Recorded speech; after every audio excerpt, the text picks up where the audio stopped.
mga Frenny! Good day! So, haggard po ang inyong Frenny dahil ako yung naglilinis sa aming bahay.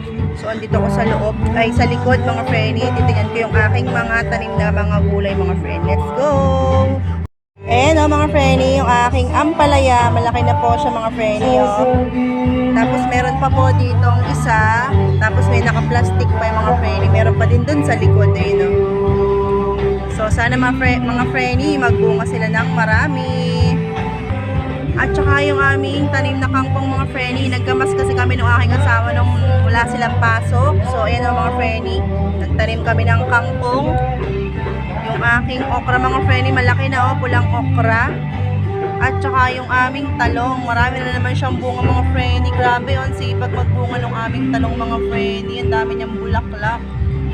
Grabe. Dito naman tayo mga Frenny sa aking mga tanim na singkamas at saka bataw, tsaka ampalaya at pakwan. Pakwan, ano pala yun? Kalabasa. So yan, tanggalin natin ang ating mahiwagang harang mga Frenny dahil baka likutin ng aking mga aso. Ayun na mga Frenny, tagumpay tayo sa ating pagtatanim ng siguro ano to mga Frenny, singkamas. Nakalimutan ko na kung anong mga tinanim ko sa dami ng ipinunla ko dito mga Frenny. Ano, marami oh. Singkamas o bataw ay mga Frenny. Yan. Ito ano to mga Frenny?